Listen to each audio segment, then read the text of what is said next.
Okay, thank you all for being here. This is the Lehigh County Authority Board of Directors meeting of October 23rd, 2023. Meeting is held virtually with members present in the boardroom as well as on the line and through the website Zoom. It's being recorded. Let's do a roll call of the board of directors to see if we have a quorum. Sure thing. Roll call of the board. Brian Noggle. Here. Amir Famili. Here. Lyons. Here. David Rosenfeld. Here. Harvey Cusick. Here. Kevin Baker. Jeff Morgan. Here. Sean Ziller. Here. Mark Ramis. Here. All right, we have 8 board members present. So Okay, thank you very much. The information in the board package was mailed out in advance and also has been available on the website. Let's go ahead. Are there any changes to the agenda? You need for executive session? there are no changes to the agenda. However, I just want to draw your attention. We do have 2 guests here for one of the items. If the board so desired to see that item first, that relates to the water main extension policy. That's chairman's discretion on that. I have requested an executive session following the close of the regular meeting for personnel matters. All right.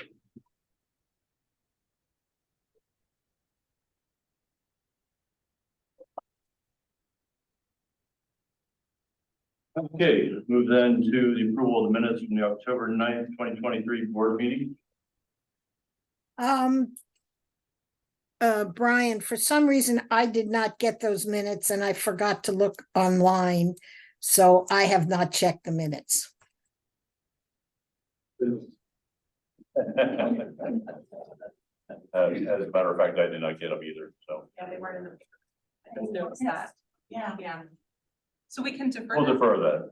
Okay, defer that to the next meeting. And you go second. Okay. All right, at this point in time, we open up the meeting to any public comments on any items that are not on the agenda. Does anybody have any comments? No, thanks, Brian. Yep, no thanks. Thanks, Jenny and Brian. All right, moving on to action discussion items. We do have guests here, so why don't we move you up to the beginning so you don't have to sit through the rest of the formalities. All right. All right, anybody want to introduce that first before? Yeah, this relates to just, so we're all on the same page. This relates to the one item that's listed under the water section of the agenda. The water main extension policy waiver request for the Fallbrook subdivision. Those, the information provided by the developer and their engineer is provided on the purple sheets in your packet. And for those looking online, it's pages 17 through 23. Okay. And Nicole and John, you can introduce yourselves and the topic. Sure. John McRoberts from the Pitcock Company. We're the civil engineer for the project. Jandal Land Company is the developer. Nicole Gallio is the director of engineering for Jandal. Am I speaking loudly enough for the mic to pick up? Yeah, the mics are in the ceiling, so you should be good. Okay.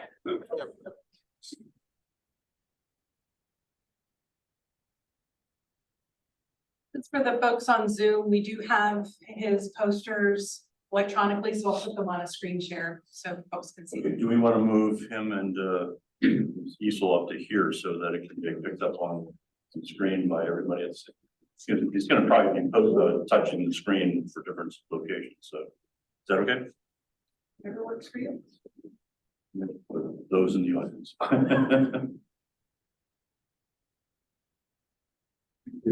Okay. We don't zoom in, so.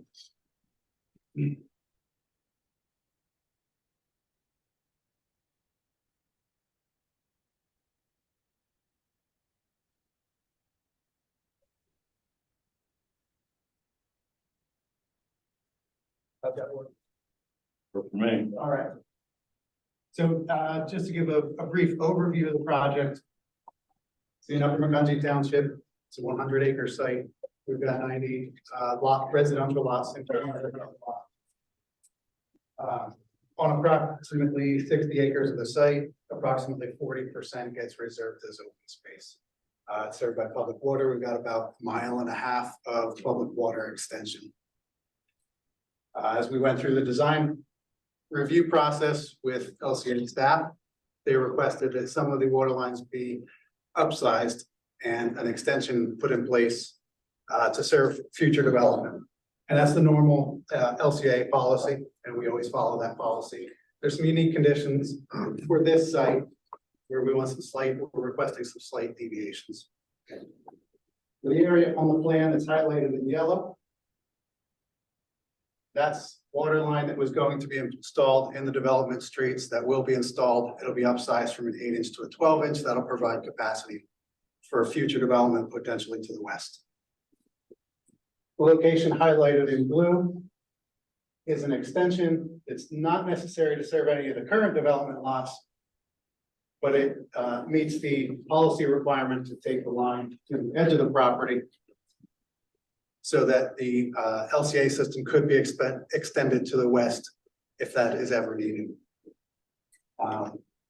Because of the length of that dead end line, and because of the low likelihood of development to the west, we'd like to consider deferring that. So the line highlighted in blue is 1,550 feet long.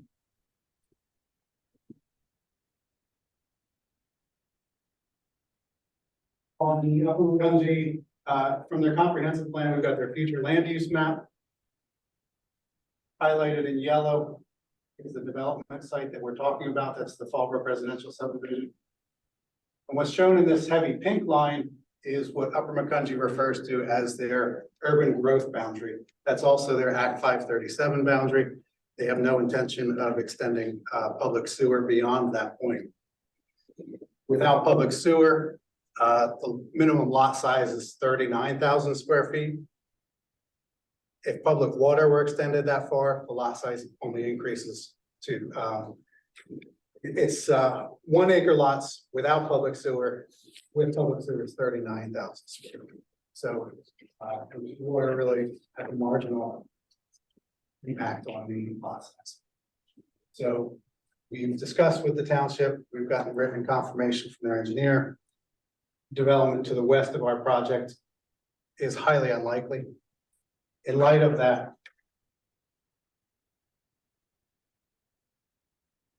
the blue extension is highly unlikely to be needed, but if it were put in at this time, there is a LCA cost. The upsize from 8-inch to 12-inch line is typically a shared cost. It gets covered with a provision in the developer's water system agreement, where LCA reimburses the developer for that upsizing in line size.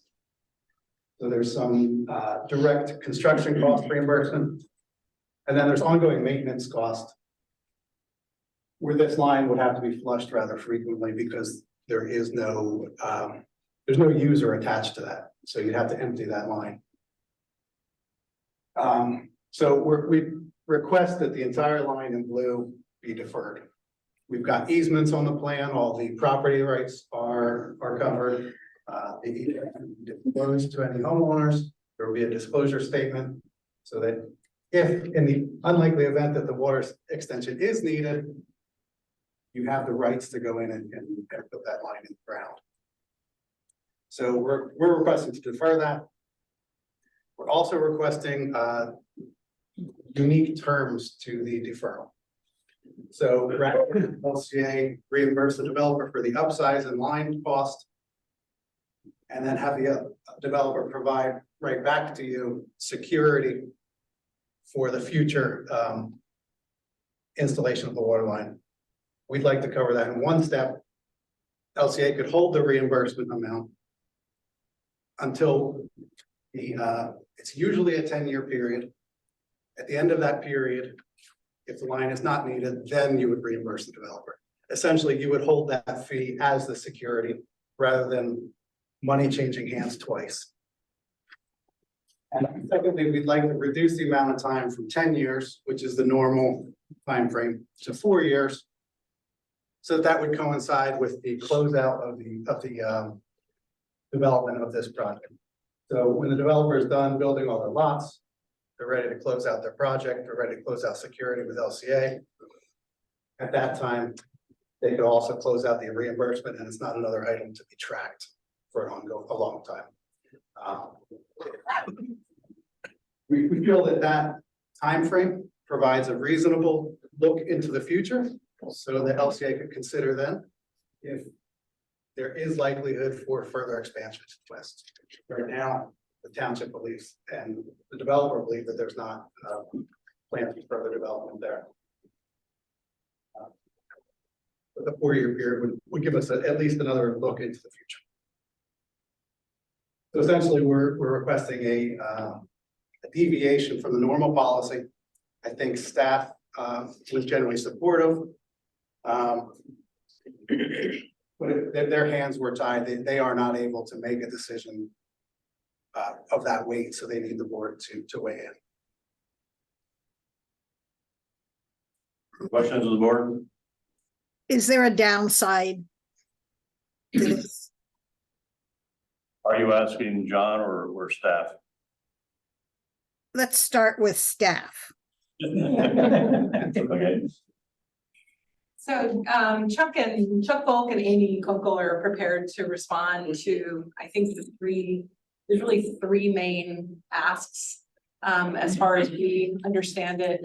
Number one is about the deferral or to build or to defer. That's question number one. Question number two is how to value the deferral, if deferral is allowed. And then the third question really is about the time frame, the 10 years versus the 4 years. And I just have to preface that by saying the first two questions, typically staff is comfortable working with the developer on those types of questions. The main issue that we're concerned about is that our main extension policy specifies the 10-year period. And so if we were to defer, our policy would say it's a 10-year deferral. If we're going to do something different from that, then we would want the board to weigh in on that. That's the core issue. Although I think staff has some opinions about the other two issues. And Chuck or Amy, do you want to comment? Yeah, on this? I'll chime in first.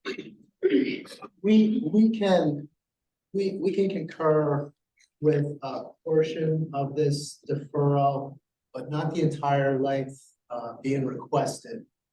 The reason is the portion where you see the blue line running between the lots and in the rear of those properties, we feel that portion should be constructed because coming back in and constructing that after the houses are built, you could have fences, landscaping along the rear properties, and all that stuff would be impacted.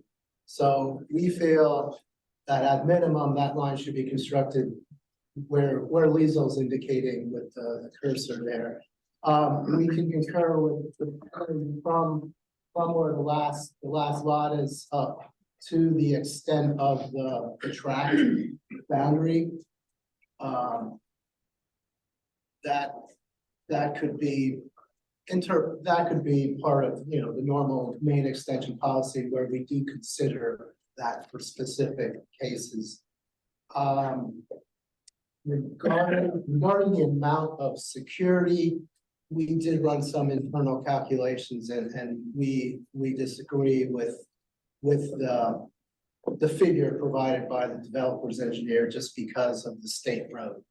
Constructing a good portion of that 12-inch water main in the state road, we think it's quite low. So I don't know if you want to add anything, Amy. Yeah, I mean, like what Chuck said, we would like the areas that go between the lots and along that lot frontage installed now. It's just a lot easier than having to come back at a later time. And we did already agree to the deferral for the remainder of the property.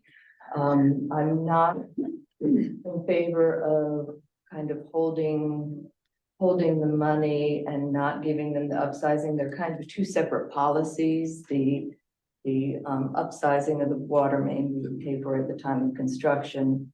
The deferral is its own separate policy, so to say, you know, we're kind of mixing two different buckets of money here that I would prefer to keep separate. Is it fair that we could calculate both of those, even if they're calculated separately, but then kind of add them together, or would we not do that? Typically, we wouldn't do that. We would have to, you know, we would pay for what, you know, our portion of the upsizing that is being installed now. The upsizing is on yellow, that's from the 10 to 12 inch, on the yellow only. No, it would also 8 to 12. Yeah. 8 to 12, So and we then would- also the deferral area would be upsized from 8 to 12 as well. Okay. So for upsizing, Blue, we light would blue pay, is also gonna be 8 to 12. and we would pay for the cost difference between the 8 and 12 inch. That's how that works. And then the little jog in Shantz Road there, that's for the wetlands, just to avoid that. Yes, this is a wetlands mitigation area for PennDOT, so we tried to stay off of that property. We don't own that property. Is it mandated to have that jog there, or is that just have to stay so far away from the wetlands delineation? If LCA were able to acquire an easement from PennDOT to go on that property, it's not something the developer doesn't own that property. Okay. You don't want to do that. I have a question. So what's the rest of the property here? What is that as part of the development, all of that open space? That is reserved open space, so it's a cluster development for the township zoning criteria, so that area is required to be reserved in open space forever. The lot sizes are slightly reduced and more compact. There's a stream running through here, so it preserves that area and keep all development off of that. So there'd be no water connections in that area. No, there would be none. And then the neighboring property that's out of the 537 plan, what's that zone? Do you know? It's R1. Yeah, it's Residential also? Yeah. low density residential. Mhm. The 537 plan that you're referencing, is that the old plan or the one that's being updated? It's both. So They'll be the same in the both township, yeah, the pink line on the map is the current 537 line, and the township is not proposing to change that with the new 537 that they're working on for the Pine Island sewer system. Yeah. I do want to point out, if I could, there's a lot on this map, but this bright green or bright yellow site is the one that you're talking about for your development. And so this property, Amy, is the one you looked at as being zoned to R1.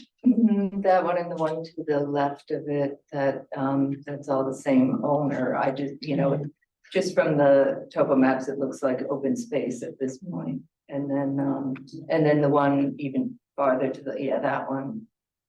And that one, we did have inquiries about water service in the past year that came, and then nothing, you know, nothing ever came of it, but there was interest at one.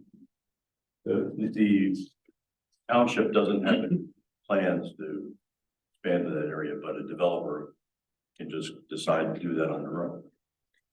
Or they still have to go back to the township and get approved for that, expansion.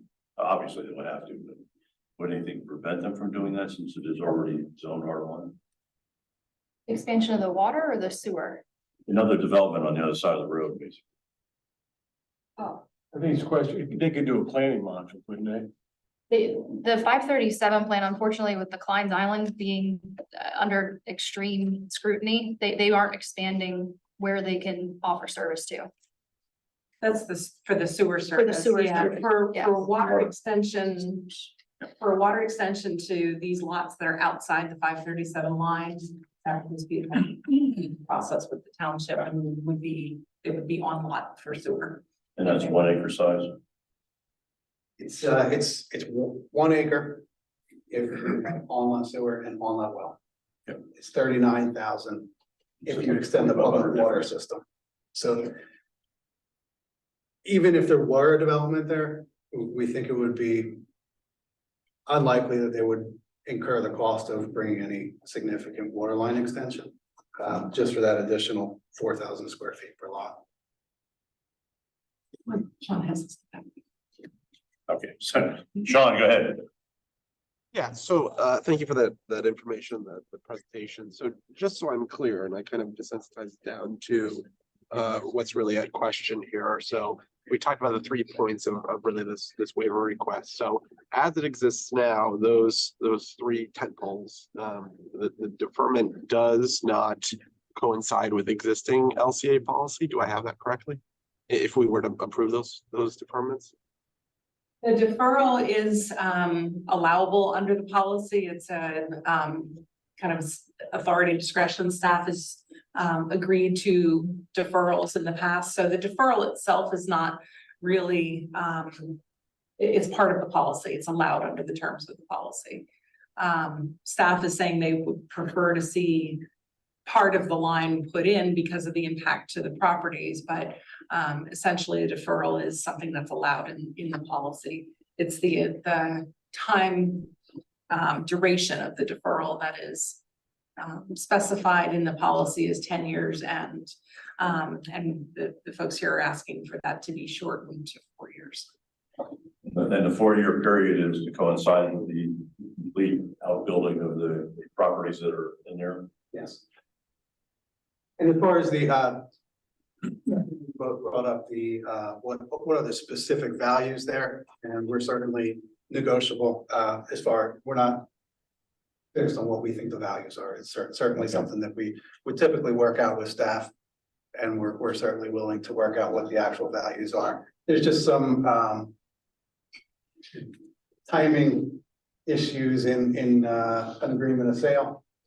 That certain time periods get reset if we add additional costs. The additional cost of security for the deferral is a contractual hiccup for the developer. That's the reason why we wanted to combine the reimbursement until later. So it allows the developer and their buyer to continue without changing any of their timeframes. Talking about each individual property. They have somebody else. They have one buyer who's gonna one home builder who's likely gonna build out all the lines. That may be slightly out of my lane here, but has the Upper Macungie weighed in from a saldo perspective on any of this? Obviously, they would have in terms of the creation of the development, but specific to this question, and I know it's LCA's purview, but any insight that I may have missed in the conversation from Upper Macungie? Yeah, I reached out directly to Dave Albin, who's the engineer for Upper Macungie Township, and he had expressed that he agreed and wrote back an email that I had included in our submission that stated that he doesn't believe that there's going to be any development to the west of this parcel within the next 10 years, or that the likelihood of that is relatively low. Thank you. Other board questions?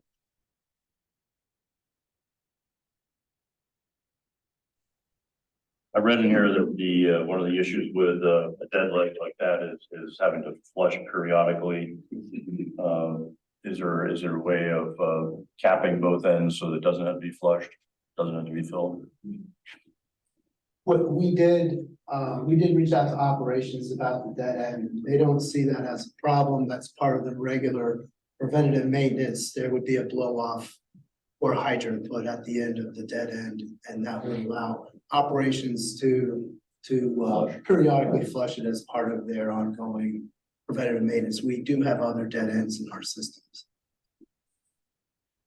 Another question I have is with regard to I can see going back in and having to install the system of the line, the dark blue line later on because of the properties, and as staff has mentioned, going back in, digging up properties, having to replace issues with shrubs and everything else like that.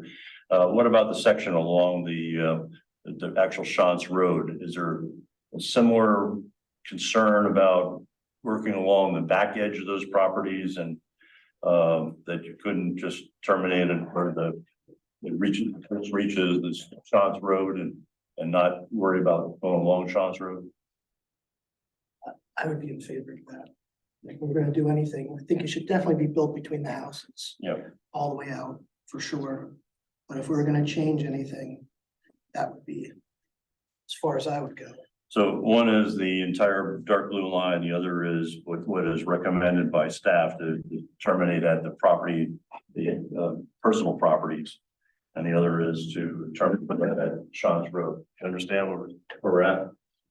So you're suggesting stopping at the back? That's an option, another option. Just to avoid having to go between houses and face somebody saying that we've damaged their house while digging. Just for the folks who are on Zoom, you're talking about this. Yes. Just. Yes, What's the width between those houses? usually tight these days. Yeah. You've got a 20-foot wide easement through there, and the easement width is that's the standard width. Along the rear, there's a landscape berm on the inside of the water line. So Shaw's Road, then there's the right of way. Water lines outside the right of way in the lawn area. And then there's a landscape berm 3 feet high to buffer the homes from Shaw's Road. The homes are set back at least 75 feet off of Shaw's Road. So minimal impact, I would say minimal impact on the residential properties on the other side of that berm. Could we do that work actually on the other side of the berm? Between the berm and the road right away? I think it's something that we could work out with staff. Operations may have an opinion, like Chuck said, so we actually have it designed now on the plans that it would go to this location. And then we have a blow off there. So if they are gonna blow off that line, they would need somewhere to drain into. And the stream being right there gives them a convenient location to do that. If we stopped here, I would just want to be able to make sure that we have a safe place to discharge that water to. There's some kind of drainage way that can handle that. I wouldn't want to cause a drainage issue along Shaw's Road. So I think it's something that we could work out on the staff level where the deferral ends. I could see the real problem would be where the stream goes. Is that where the stream crosses the road? Yeah, I think we would like to take advantage of that. So where we have it stopping now, just short of the stream, the stream ends up being a location to discharge rather than along the road. Okay. Further comments? Mark has his hand up. I can't see. Okay, Mark, go ahead. Yes, Mr. Chairman, I'm just trying to be clear what we're voting on here. It seems like there's a lot of options in front of us. I see there's a 10 and a 4-year deferral, so the purple document requests a 4-year deferral, I believe.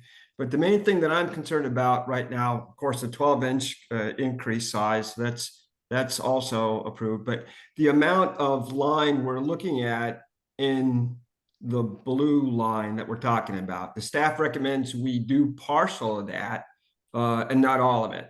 So that's not really in the purple document. So I guess what we vote on, does this have to be revised any which way, or I don't see those exceptions in what we're voting on. So how do we proceed? I suppose the deferrals are permitted by the LCA policy. So I think the extent of the deferral, as long as the developer and staff agree on the extent, I believe that, I don't want to speak for the staff, but I believe that could be worked out between staff and the developer. I'm sure we could come to some agreement on what that is, especially with the guidance of the board. Okay, does staff need time to evaluate some of those 3 options, or? Yeah, and so just getting back to where I started, I think there's again, the 3 main items that we're talking about. Number 1, we're talking about this blue line, how much of this blue line should be constructed now versus deferred. I believe that is allowable under the current policy, and the staff and the developer could continue to work on nailing that down. The second issue is the security that's provided for the deferred portion of the line. The developer has made a proposal here, but that's certainly something that the staff would normally work with the developer to nail down. So I think that second item we can also work on with the staff, or with the developer. The third primary item, which is the deviation from the policy, is the length of the deferral. So the deferral in the policy is for 10 years. And the developer is asking for that to be shortened to 4 years. So that it coincides with the rest of their project. That's, you talk to the guy behind you. Yeah. Yeah. You know, That's not, necessarily a joke. I mean, you're at 4 versus 10, can you work in between? That's probably. Yeah, I mean, that direction. we're certainly willing to work with you. We just felt that 10 years was a very long time for something that's not very likely, so. And like 4 years of plan, but it could take 6, who knows? Okay, I mean, we can make it coincident with the timing for full build out. 4 might be a low estimate on the full build out of 90 lots. It might take 5, 6. I think the intent was just so that when we're ready to close out, we can just close everything out. okay, is there an urgency that you need an answer today, or you can wait for 2 weeks for that answer? While you work out a little more specifics between staff and yourselves? I think we can certainly wait 2 weeks. If you seem open to reducing it, we're certainly willing to wait 2 weeks to come to a better term on what that number is. But if you're feeling like, no, it's 10, then, we look for that answer today. Let me see the board. Online. Anybody, any of the board have any comments or suggestions, or are you willing to defer until we get the specifics of what the staff and the developers have decided to work? Yeah, I'll be the person to kind of do it here, but I would like to table it for at least till our next meeting to make sure we have the clarity. Can we make it within the next negotiate between now and the next meeting? For our next meeting is the 13th of November. We can prepare a staff analysis and have more conversation with the developer between now and then. Yeah, we have a meeting set up, I believe, Thursday, I think. Oh, I don't know. Yeah, I believe it's this Thursday to walk through, so we can certainly cover that. All right, so any other board comments? Sounds good. Amir, we not ready to talk? Mr. Chairman, do we have to take a vote on the motion to defer No. or table rather? I think it makes sense. Okay. Traditionally, Queen. it won't, if you did, it wouldn't hurt, but I think traditionally that's what you do. Okay. I think Sean made that motion to table. I'll second it. Did Sean actually make the motion to second it, the table? Yes. Okay. Yes. And seconded by Jeff. All right. All in favor, say aye. Aye. All right, thank you. Thank you. Any nays? Ayes have it, deferred until the next meeting to work out the details of this compromise. Thank you. Okay, let's move on back to the original agenda, finance administration. We have 2024 budget approval, the blue documents in the board package, digital board package pages 7 through 12. Thank you, John and Nicole. Thank you. All right. So for the budget, 2024 budget, we have provided numerous presentations, some of them rather lengthy and detailed. So for today, we have a summary presentation. An executive summary was also provided, which sort of tries to wrap everything together that we've talked about into a neat package. So Ed and I will go ahead and go through this. At any point, the board member wants to ask questions or stop along the way, that's fine. We have a lot on the agenda for today, so we'll go as quickly as we can. And anytime you, if you want us to slow down.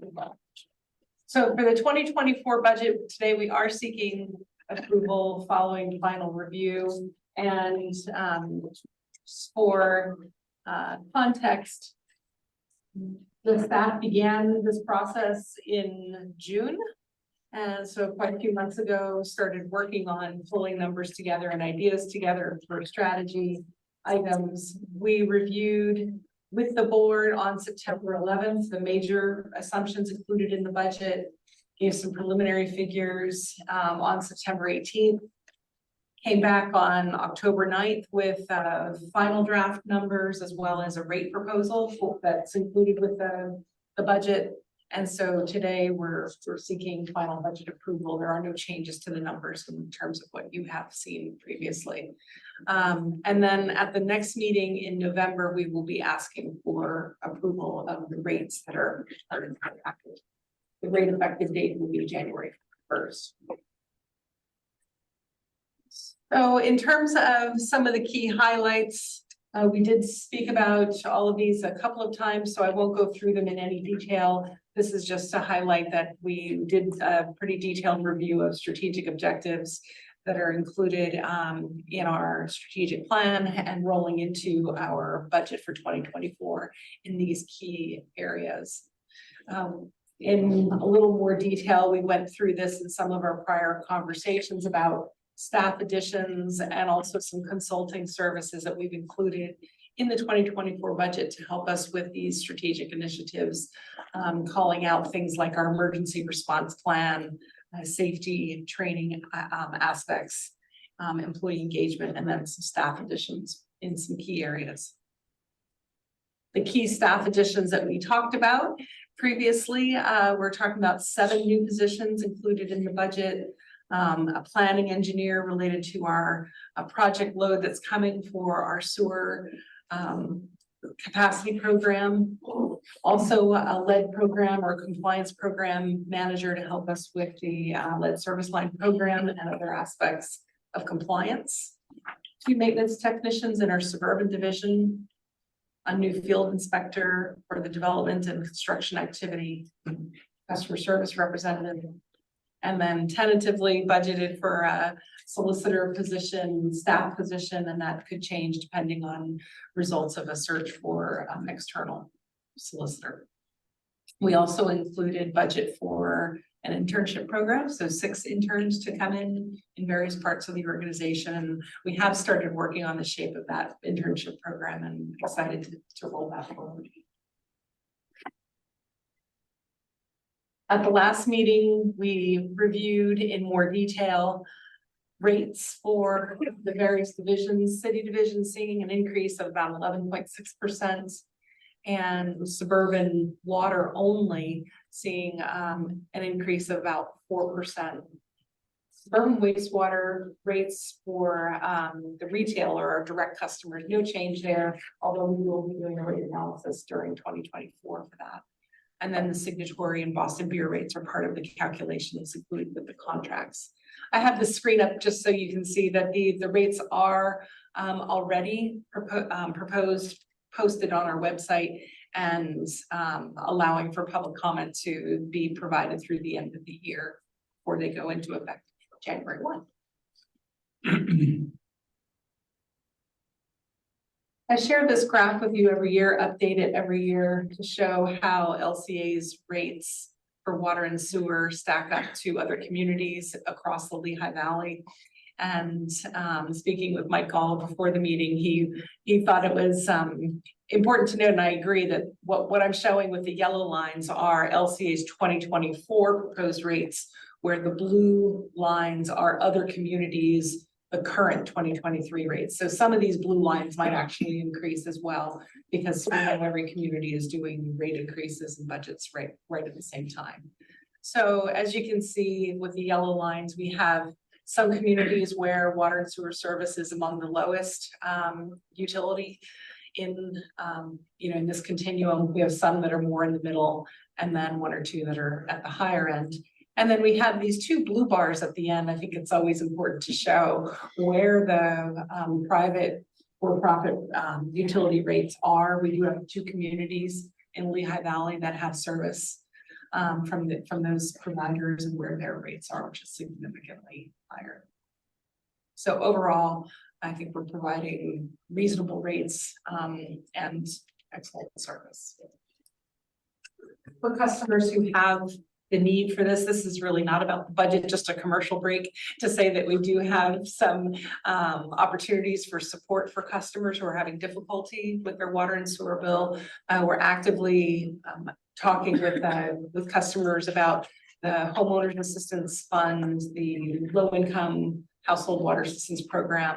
Those are two Pennsylvania programs or federal programs.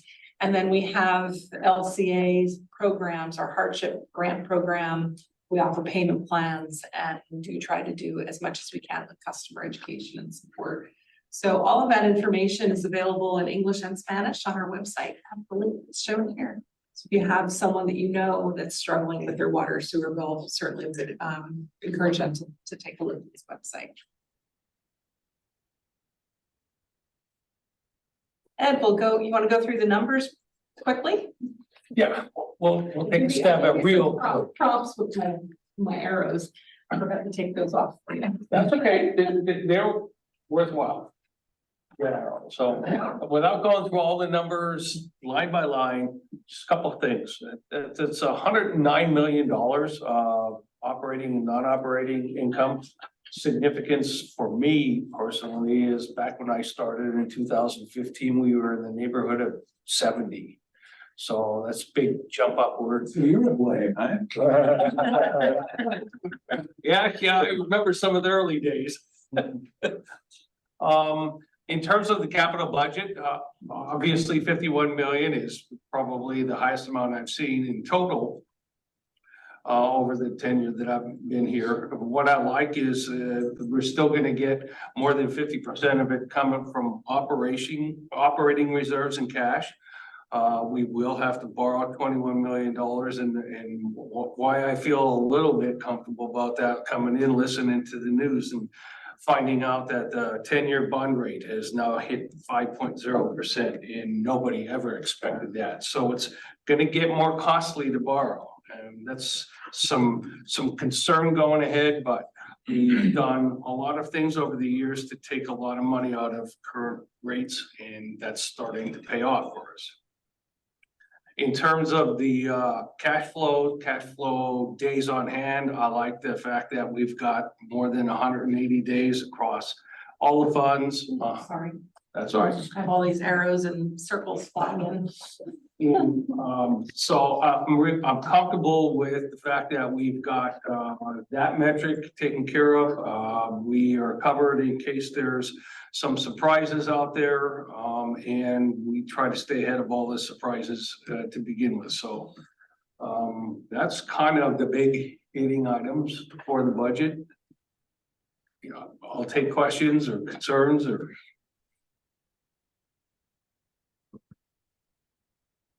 So Have you had any reactions? From Pardon? I didn't hear the question. Oh, I just wondered, since, I mean, this has been on our website, have you had any reactions from the community? Yeah, so far, the rate communication is kind of just starting. So I know that late last week, we did receive one comment from a customer about rates in Allentown. But we have this open comment period through the end of the year. So we expect we'll compile any of those comments together for the board to review at that time. So far, it's been just one. Okay. Yeah. Just in that same regard, any discussions with the county or the city with regard to the same issue about the rate increases and impact on customers? Yeah, so the rate in Allentown is per the lease agreement. And all of those rates have been, put through the spreadsheets and are in the hands of the city compliance office. So Jenny and Brian, who are on the call from the city compliance office, they're reviewing all those to make sure the calculations are in compliance with the lease. And, expect that unless we make mistakes in the spreadsheets, they should be fine. They're very in tune with the projects that are included in the rates and all of that. I do expect that I'll be asked to present the rates to city council or their compliance review board that they hold usually in November. So I'll share a little more detail with city council at that time about the rates and maybe get some feedback then. I'd like to make a comment regarding Allentown. But just because the agreement says we can raise the rates X or Y%, whatever the limits are, doesn't mean we should raise the rates. And I think we have to really drive that home, that the rates are being raised because of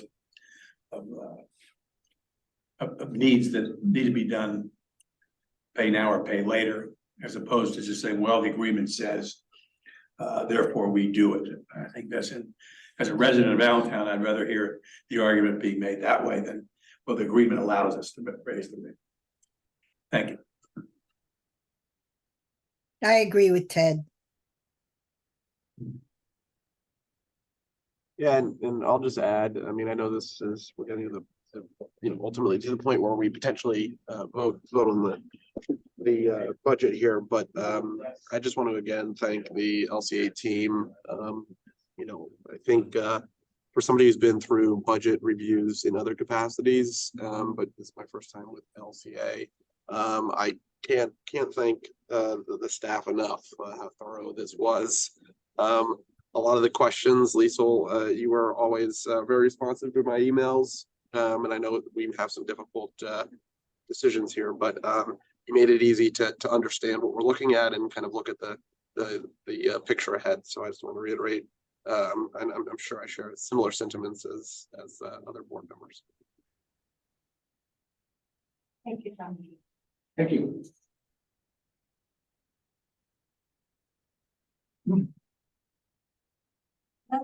That's the end of the presentation that we have. I promised short and sweet, but I think we've covered everything pretty extensively in our prior meetings. So it's.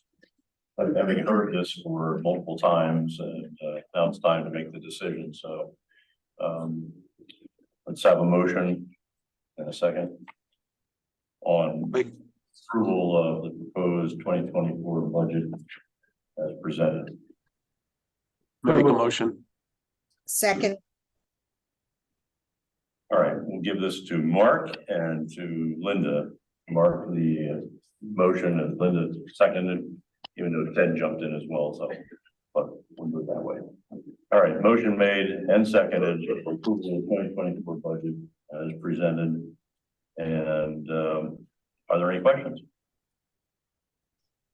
Okay, let's do a voice vote on this, please. Sure thing. Voice vote on the 2024 budget approval. Brian Noggle, Yes. Amir Famili, Yes. Lyons, Yeah. Linda Rosenfeld, yes. Lee Cusick, Yes. Jeff Morgan, Yes. Sean Ziller. Yes. Mark, can we hear you? Mark, did you vote? No, I didn't. I wasn't called yet. Mark Ramus. Yes. Okay, All right, thank you. that was all in favor. Yes. All right, no, unopposed. All right, thank you very much for months and months of preparation and for concise budget that helps us move forward in the future. Maybe costly, but it's necessary. It's a major team effort from the finance group as well as all the operational groups and administrative groups that put their inputs together and work on this. So appreciate your help and support. All right, very good. Moving on. All right, next stop item under finance administration is the LCA Munis EERP system planning and implementation is seeking approval. Yellow documents within our board package, digital board package pages 13 to 16. Right, and we'll turn to Chris Mon for this one. Thanks, everybody. In the 2022 and 2027 strategic plan, it was identified that we needed to make some internal changes to help improve our administrative and financial processes. In April of that same year, the board granted approval for us to engage with Raftellus, a utility management company, to assist with an evaluation of our current ERP system titled Tyler Technologies Munis. During the evaluation, a needs analysis was generated. And the ultimate outcome of that was that we needed to reevaluate and do a full-blown re-implementation of our ERP system.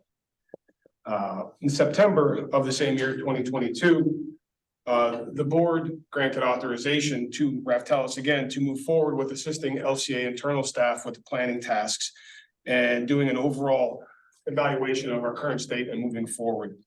Over this past year, we've done a ton of internal work with Raftellus, with staff internally, and we've worked on, modules not limited to finance, UB, utility billing, human resources, purchasing, grant management, inventory, and project accounting. Because of all the evaluations that we've done over the past year, it was kind of decided internally and along with Raftellus's input that we would do a full-blown chart of accounts redesign as well as a general ledger string redesign.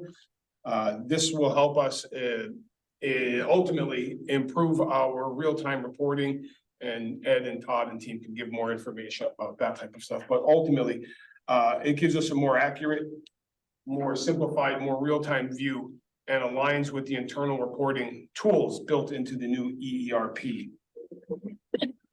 In the upcoming year to year and a half, the implementation process, what we're looking for, some of the benefits of the new implementation of Munis will be the ease of the financial reporting that I've just mentioned, built-in reporting tools and departmental track, which we can't do currently without some major magic in Excel outside of the system.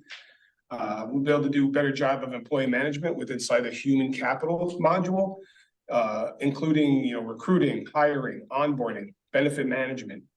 It will include an employee self-service portal, which allows for real-time recording, vacation scheduling, automated open enrollment, and much more.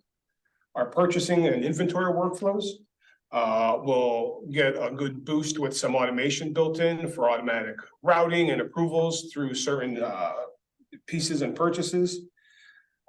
This is my favorite one, actually. The resident access portal incorporates the external site for our customers, which will allow them to have self-service features, including payment setup, billing history, usage history, customer notifications. They can put in their own service requests. There's going to be an education portal where people can go and watch videos on how to check for a leaky toilet or how to self-diagnose some issues before the need for a call. And this one, it was one of the major impetus for moving forward with this in and of itself was a more accurate project accounting tool. With the restructure of the COA and the general ledger string, it will allow us to have a more real-time view of ongoing capital projects, and it will remove the year-to-year budget constraints that we currently see. So we'll actually be able to have rolling projects over multiple years without having to close out and reopen projects at year end and beginning of the year. A couple items of note: the project will be financed through LCA's administration capital budget, with a majority of the costs being seen in 2024 and the remainder in 2025. The initial planning and investigative stage has been completed, and a contract with Tyler Technologies for implementation support services is what's driving this today.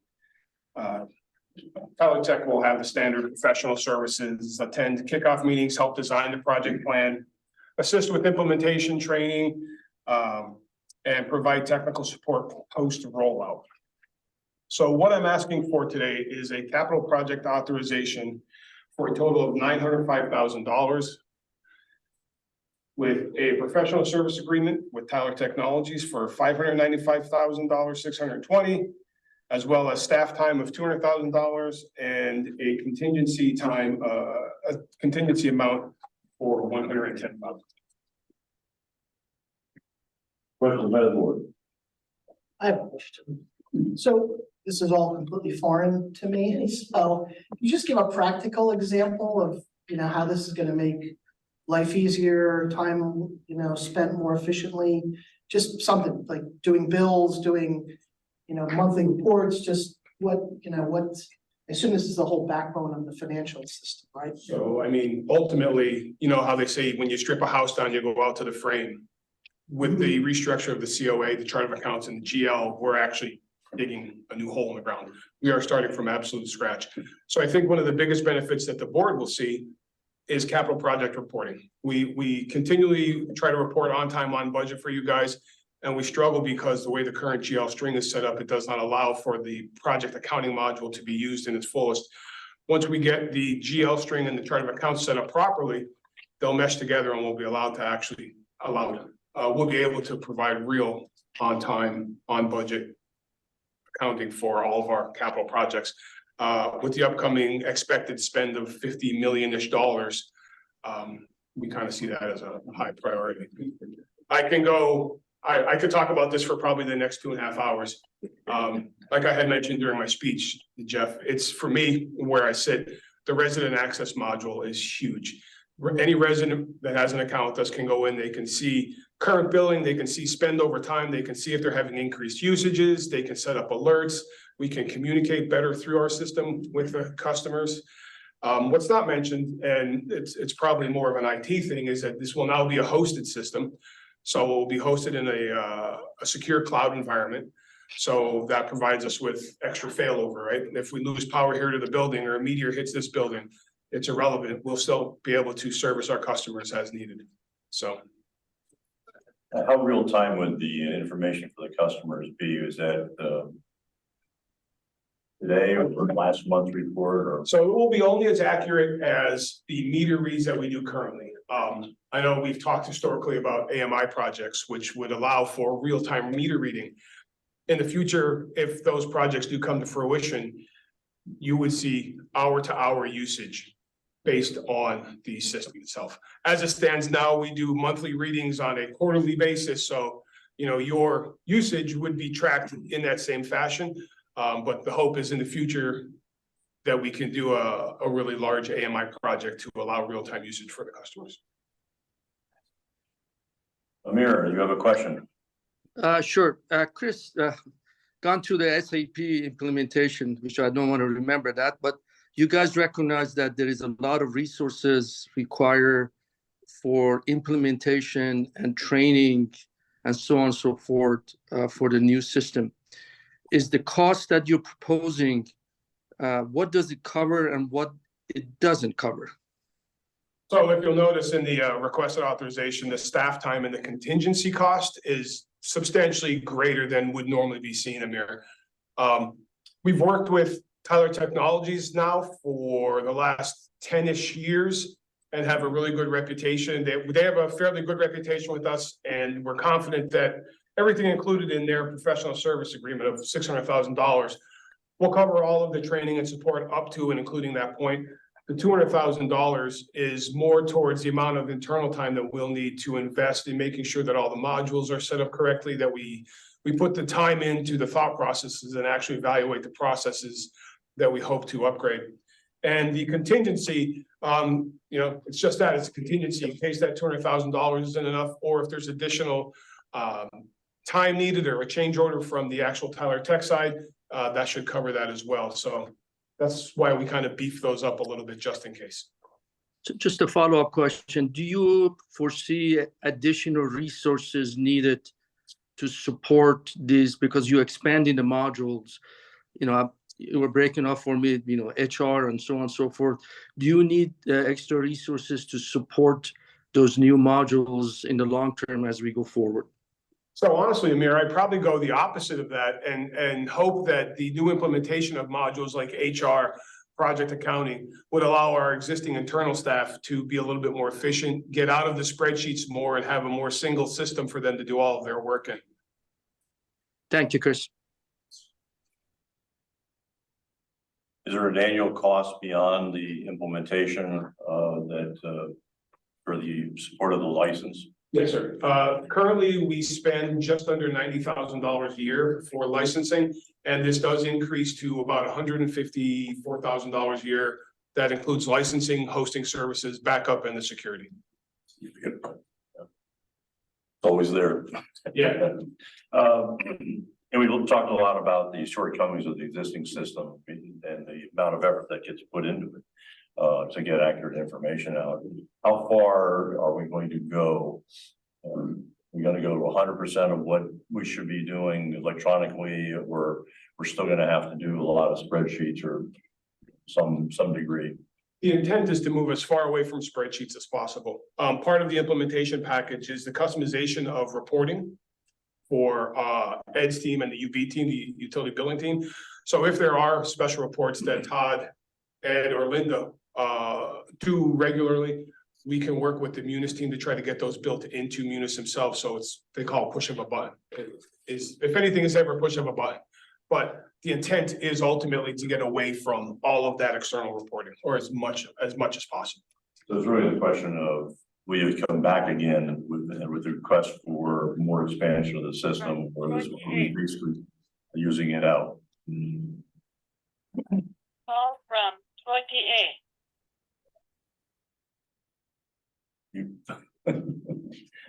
I'm sorry, Brian. All right. I missed it over that.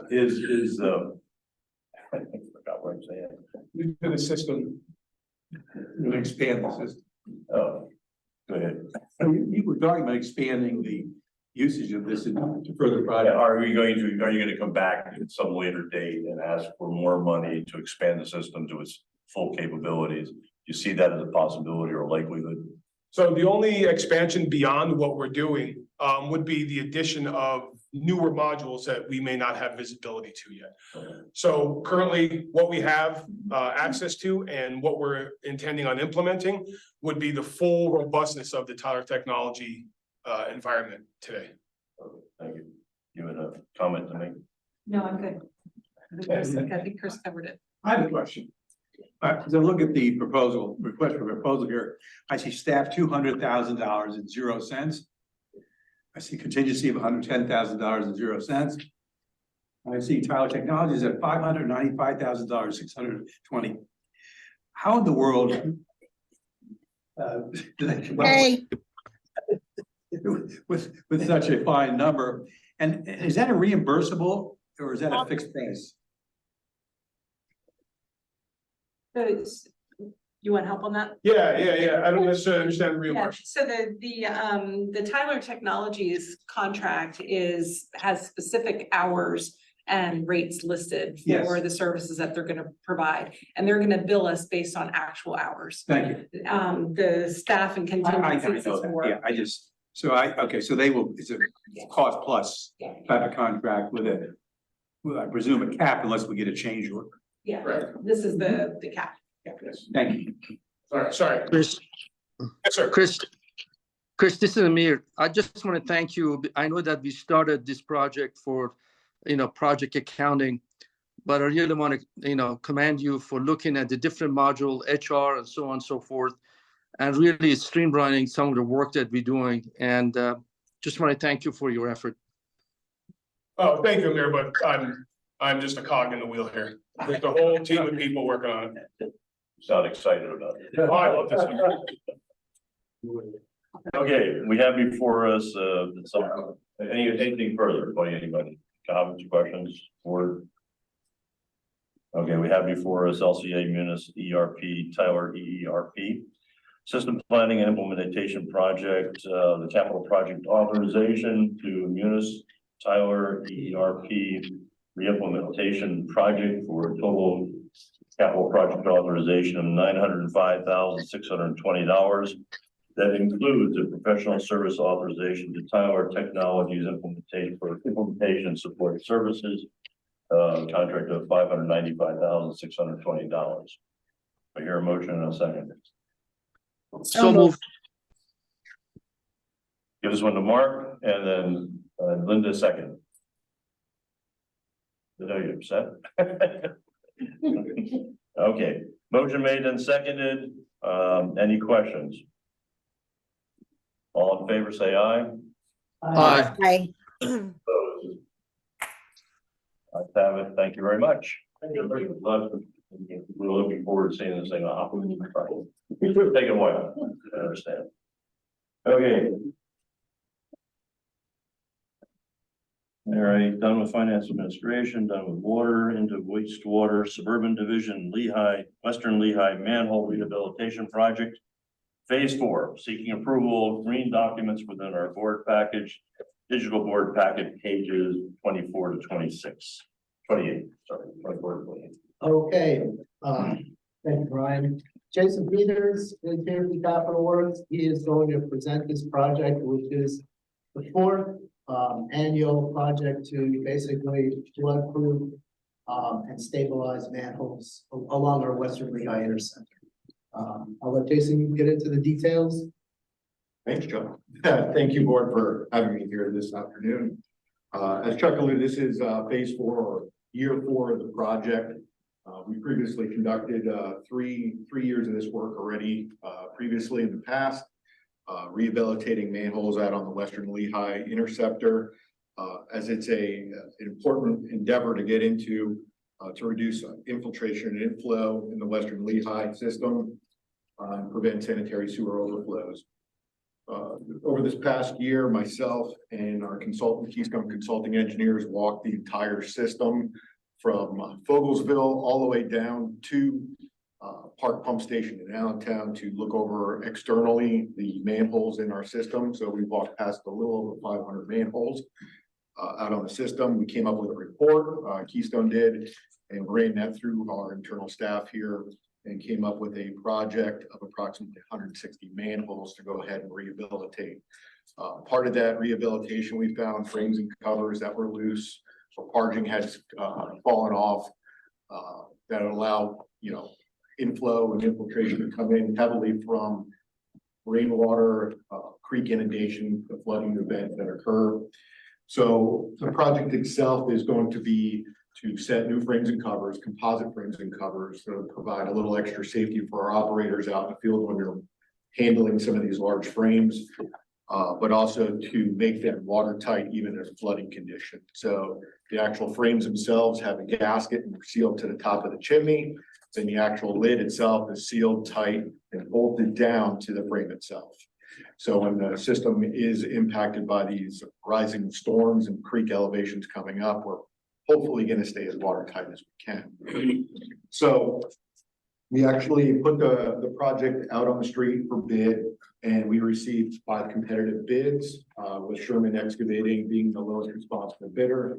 And in fact, they actually got 2 of our previous projects of this. They were awarded cycles 2 and 3 of the project.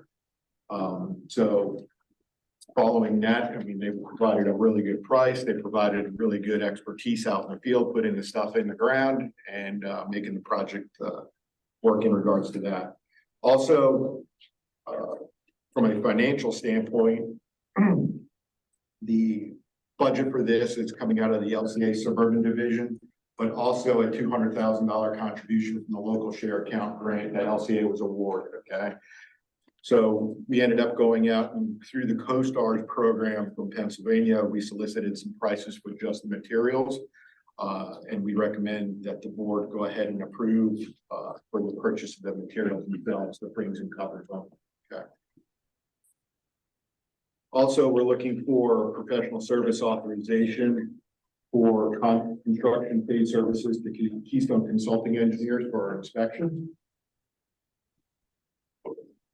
So in total here, we're looking for a capital project authorization of $519,363, general construction contract authorization to Sherman Excavating for $219,925, a contract award to Ferguson Supply for the actual materials themselves, which are $221,438, and a professional service authorization to Keystone Consulting Engineers for construction management and inspection services for $48,000.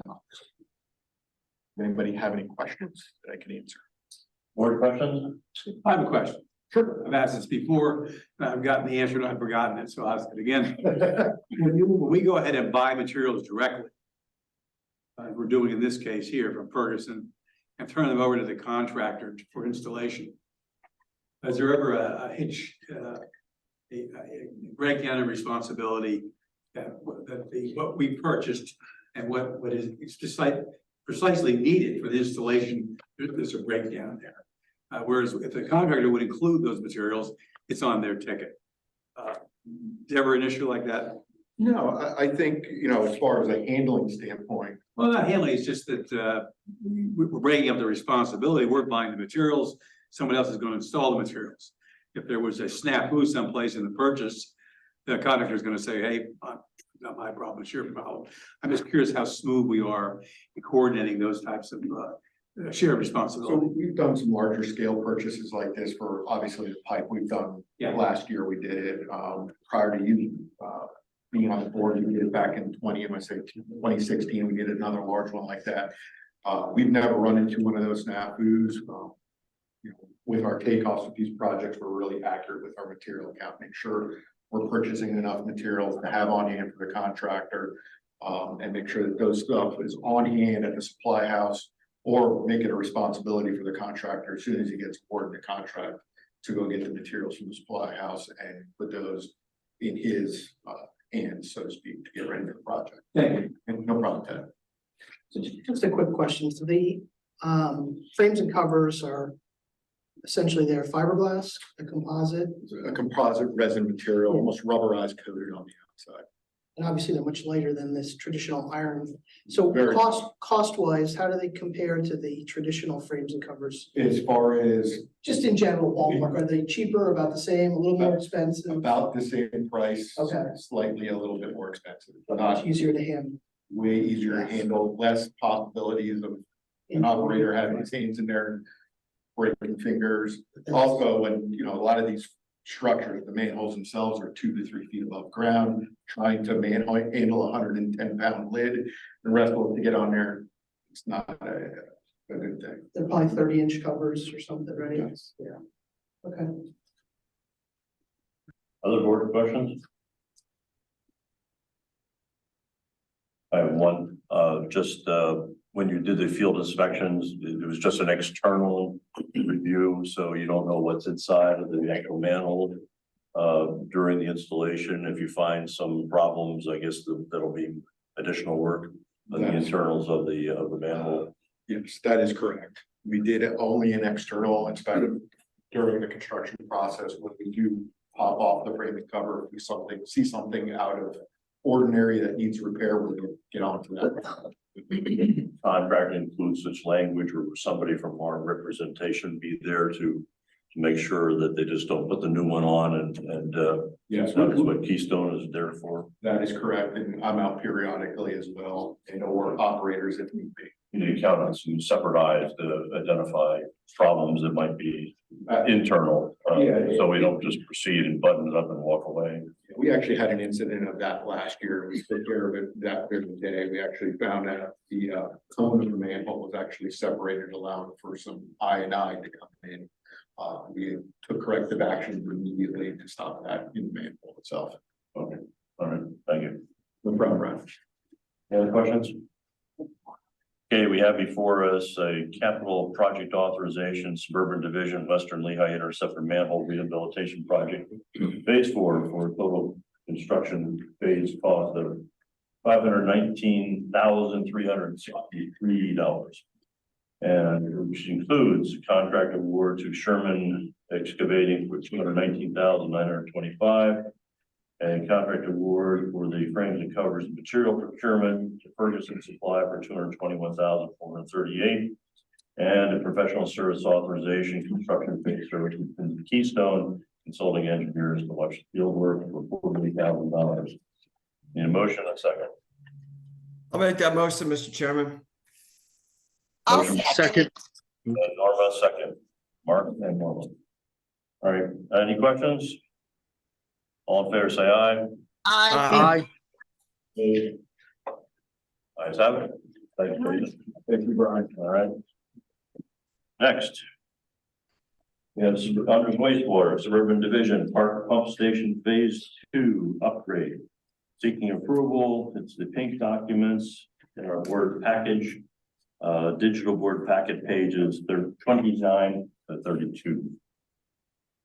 Okay, we have an all-star cast from Capital Works here today. We have both Amy's.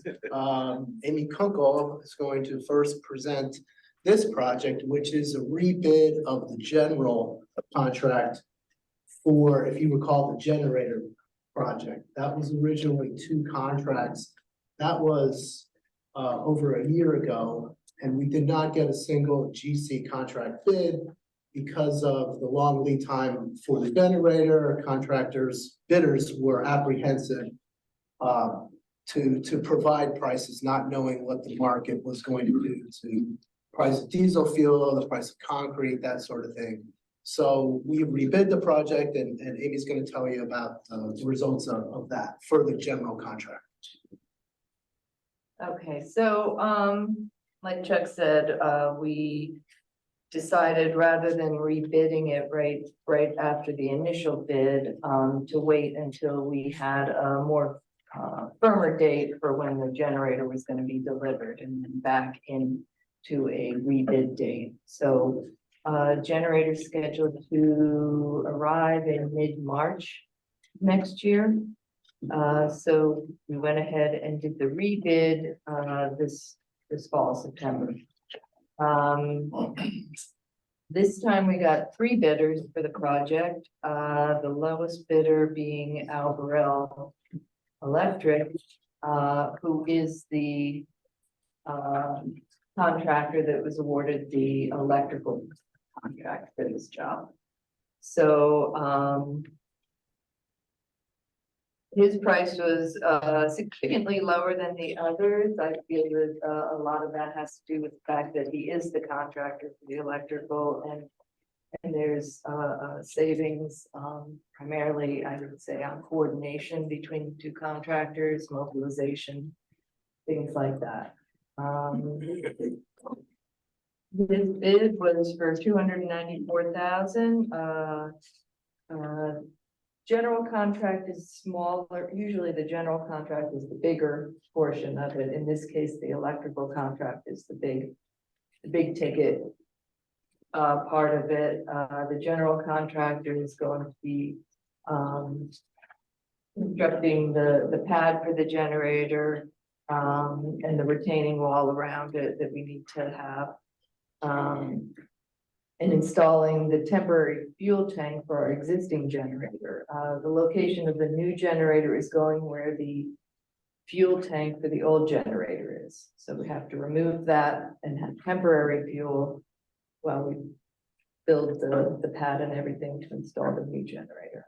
And then there's miscellaneous demo and installation of some piping inside the building they have to do.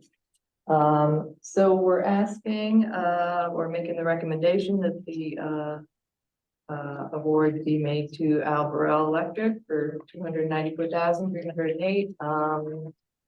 And then we added some contingency to that for total project cost of $319,308. Construction engineering and inspection was awarded back with the original electrical contract, so that's why it's not included in this. Also staff time. Any questions on the board? Yeah, I have a question. Did anybody call up Mike Alberell and tell him he's 40% low on the bid? Yes, I He did. fall out of bed? I did tell him, and I said we were, intending on taking to the board and kind of, So speak now if you. you scoped the job with Alberell and they're comfortable with their bid. Yes, they are. They attended the They're management. dramatically low. Yes, It's and- not coordination. In fact, when we didn't get a bidder in the original bidding, they did approach us with possibly doing it as a change order to the electrical contract, which we weren't comfortable with doing without at least trying to bid it a second time, so. You feel comfortable that as an electrical contractor, he's got subs or the staff to do the general contracting work? Yeah, they do foundations walls for their electrical equipment all the time. Okay. These days, it's not unusual to see bids that are half or double some other bids. It's just amazing. Yeah, and given the limited number of bidders that attended our pre-bid conference, I was apprehensive about what kind of pricing we would get, but I'm pleased with. As long as you scope it out with the contractor, that's fine. Yeah. Make sure there wasn't a mistake made. All right, we have a project before us for Suburban Division Park Pump Station Phase 2 upgrade construction phase for a capital project authorization of amendment number 1 of $319,308. That includes a contract, construction and general contract with Alberell Electric for $294,308. I hear a motion in a second. I'll make the motion. This is Norma. Thank you, Norma. I second that. And that was here. A second. Motion made and seconded. Any questions? All in favor, say aye. Aye. Aye. Any opposed? Ayes have it. Thank you, Amy. All right.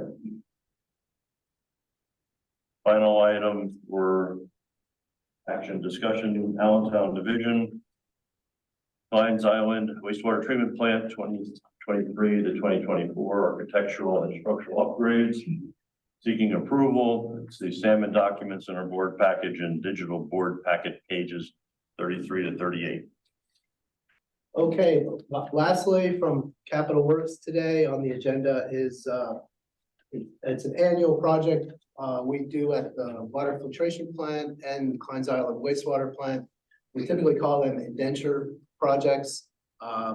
We're calling this architectural and structural upgrades, but it's basically projects that are identified in the annual indenture report that's prepared by Arcadis.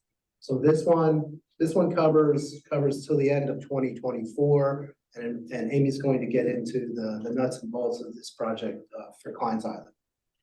Yes, thank you. This is the third phase of the indenture improvements at Klein's Island.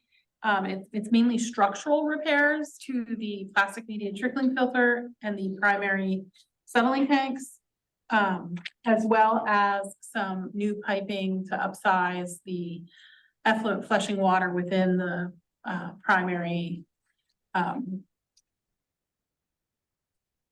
station. We originally bid this back in September August, and we did not receive any bids. It was originally set up as a multi-year contract. So we worked with our consultant, Dewey Engineering, and we repackaged it and rebid it. And it is, as Chuck indicated, it's a 1-year contract through the end of 2024. We received 3 bids.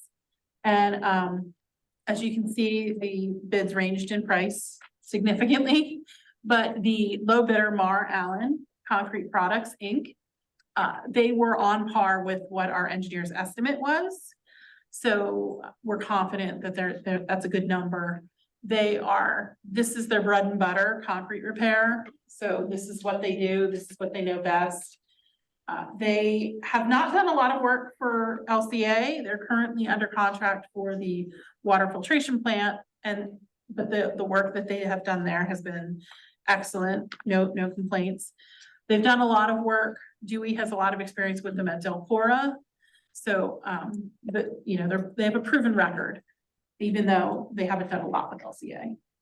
So this authorization before you is for the general construction contract with Mar Allen, as well as professional service authorization for Dewey for construction, inspection services, and construction-related services.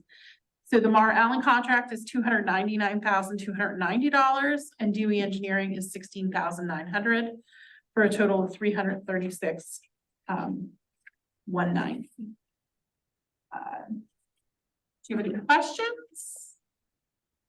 And this is work that was identified Correct, in the indenture report by Arcadis. We do that every year, and so this is mainly like just fixing the concrete and handrails and things like that. Painting. Correct.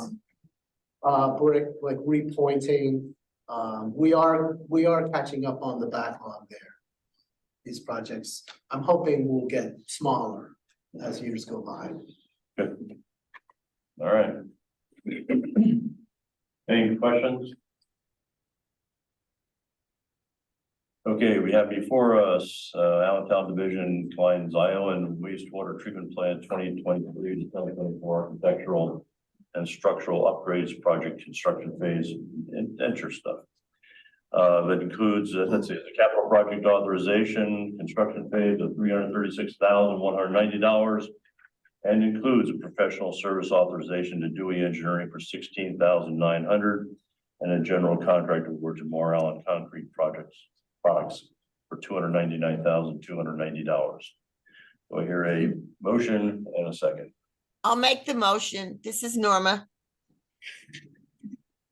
Second, Motion by Norma, seconded by Linda. Thank you very much. Any questions? All in favor, say aye. Aye. aye. Any opposed? Ayes have it. Thank you very much, Amy. All right. Got through that. Not even 3:30 yet. All right, but now. So is that a hint? No. Okay, moving on to item number 7, monthly financial review, second board meeting per month. It's the digital board packet, pages 39 to 51. September 2023 report was attached to our documents. So they are the white sheets. Lots of love, tiny little numbers. Before we get into the presentation, one of the that Sean had to leave it at 1:30. He knew that he was gonna be leaving, so you're on that. So do I need to do the sports version of this? What do you think is necessary? For Okay. the board to- The Monday Night Football fastest highlight. All right. We cut you short last time, so I didn't want to. So, okay, well, now I was looking for fair and equal time, so. All right, for September, if we take a look at the summary and we take a look at net income for the month. You can see that we were on the positive side in total. We had 2 of them that hit above 0, 1 of them below, but the good news is all 3 funds finished better than forecast. So for LCA, we positive and better than forecast in terms of cash flows just for the month. Pretty much the same thing. In total, we're positive. Water and city are positive, and wastewater was negative. We thought it was going to be negative. So at the end of the day, compared to forecast, we're in good shape across all 3 funds as well for the month.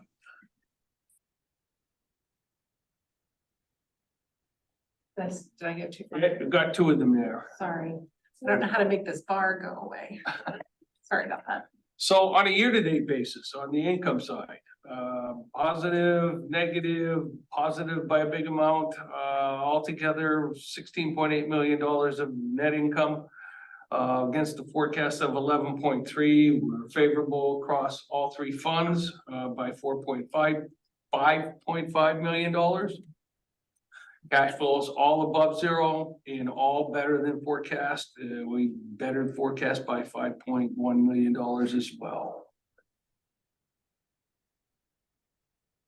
Full year. Now, as we did the budget, this was the forecast that we had used for the year. So we're still holding to the Q3 forecast. We'll ratchet up into a Q4 forecast.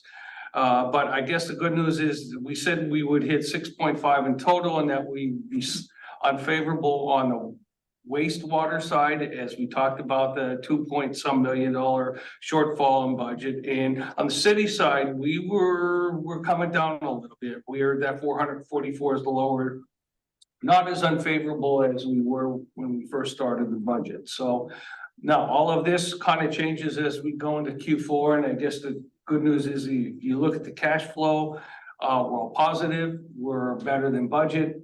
And I'm comfortable saying that this forecast, which was showing these variances, tends to get a little bit better because we're coming in on a much more favorable basis. So I would be looking to see a little bit more improvement as we do Q4. In terms of the year-to-date variances, just looking at income, we were better by $177,000 in suburban water. That variance was actually, we were unfavorable on the operating revenue side. We more than made up for it in operating expenses and in interest income. So for the full year, we think we'll finish by $802,000 as compared to budget. Year-to-date cash flows and suburban waters, same thing. Cash from operations is good. The small variance from debt service and et cetera. CapEx was favorable and our interest income was favorable as well. So pretty much favorable variances across the major categories. And we think we will finish $4.4 million better than budget in terms of suburban water cash flows. And again, that might change a little bit more favorably. So in terms of key metrics, debt service coverage ratio, well, that's 2.31, so it's better than the budget target. It's also better than internal target. And we think we will level out a little bit at 2.24 for the full year, but that'll all be good compared to metric targets. Operating ratio is good as well against the internal targets. We think we'll finish at 1.29, so down a little bit, but that'll still be better than budget and internal targets as well. And then we would say that cash on hand will be 392 days plus points, so that'll obviously better than 180. So metrics for suburban water look good. Suburban wastewater year-to-date income, well, it's a negative. We thought it would be negative, so we're actually better by $1.1 million. You can see where most of that is, and that's coming from the operating revenue side. We do have a little bit unfavorable variance in operating expenses, and it's really not coming from discretionary. It's coming from treatment and transportation volumes. And then we're gonna get some positive news from higher interest income to help out as well. So we're better year to date, and we think we're gonna be $2.9 million off the budget, which was lower than what we thought, with the sum favorable because of the OPA and the revenue that we covered. So cash flow is a different story. We're $1.1 million on the favorable side, with most of that coming from cash from operations based on the income numbers that we just went through, plus some more favorable interest income. Cash flows for the year, we think will be up by $1 million compared to forecast, and that would be because we're including some investments and rolling some investments into cash to stay so that we have some favorable cash metrics. In terms of the metrics themselves, 8.37 is obviously down compared to budget target, but better than our internal target. And we think we'll finish at 8.66. So this will be, because of the revenue issue, this will be lower compared to the budget target on debt service side. Year-to-date operating ratio, below 1, not by much, but we are below. We said we would be at 1.11 for the budget, and our internal target is 1. Again, driven by the revenue issue. But the good news is days cash on hand with the invested rollovers, 287.2 days versus the target. And we think we'll finish at 2.63 for the year. City division, income year to date, 4.1 better than forecast. Or I'm sorry, yeah, better than forecast. Across the board, operating revenues, operating expenses, operating revenues up, operating expenses down, expenses down, and interest income is up. So they're contributors across the board. In terms of income for the full year, we're down a little bit. And that was only because depreciation and amortization was a little bit higher than what we budgeted, and that's it. All the discretionary expense items are in line or better than budget. So it's just a non-cash item affecting that. Cash flows year to date, on city side, $3.9 million favorable. You can see the variance drivers Cash from operations is 1.6. Got some assistance from debt service. CapEx is 1.3 better, and investing income is almost $900,000 better. So full year, we're saying that we'll finish at $600 and some thousand better than budget. Mostly driven by cash from operations and interest income. Metrics. 2.70 versus the targets, 2.1 and 1.2. We think we'll be at 2.19. That'll make it still good compared to the targets. Operating ratio is actually significantly higher, 2.24. That'll come down some as we get through the last couple months of the year, but pretty much right in line with budget target. And then days cash on hand, 239 versus 180, and we think we'll finish the year at 174. So here is our scorecard. So suburban water, we're hitting 13 out of 14, wastewater 8 out of 14. That's pretty much, if I go back to the last 2 months, I think this was the exact scores last 2 months, 13, 8, and 13. So obviously some things to think about on the suburban wastewater side with the investment rollover, et cetera. So in terms of where we are, and summarizing, year-to-date net income and cash flows are favorable to forecast for all three funds. That's a good thing. We will be doing a Q4 forecast, so the numbers will change, but like I said, based on our position compared to forecast now, I think makes us look a little bit better than budget. We'll see where it goes. Not expecting the full year position to go in the opposite manner as I just commented. Some things that have been ongoing compared to budget, we still have some unfavorable pressure from inflation on chemicals and supplies. And I'm not sure where inflation is going to go right now based on some of the news with GDP now expected to go up. And unemployment down to one of its lowest levels again. I mean, this and consumer spending up. I got to be honest with you, I'd be concerned that the Fed is not going to be done yet. So we are seeing higher interest income. I guess that's the good side of all of that. And we still have no erosion on the $3 million of additional capex that we took in suburban water.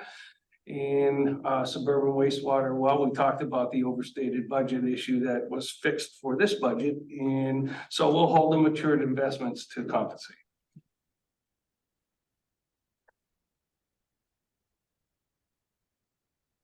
Any questions? Yeah, I have a question, which is probably a stupid question. How can depreciation and amortization be off budget?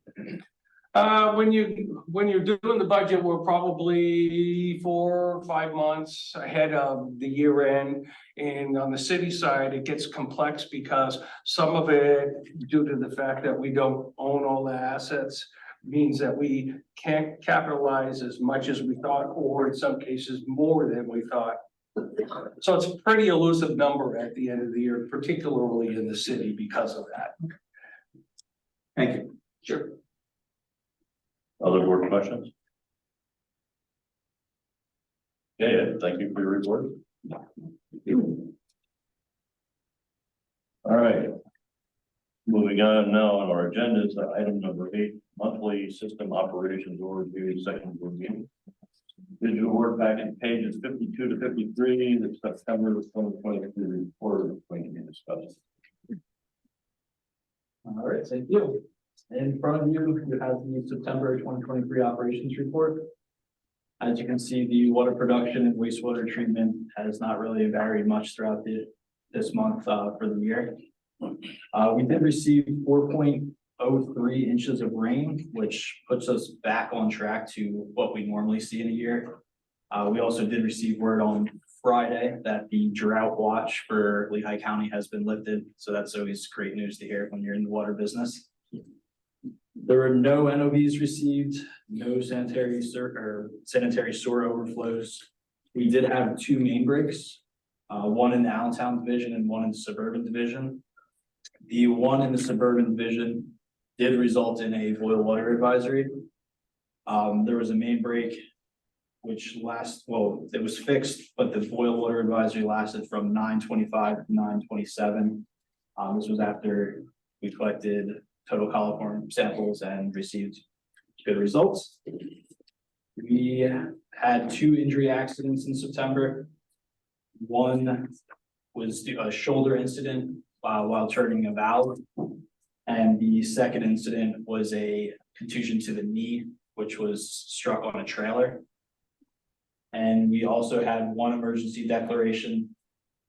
This was the one in Allentown where we had the solids removed from primary settling tanks. The great news with that one is we were able to remove as almost every amount that we wanted to get out in a very short amount of time.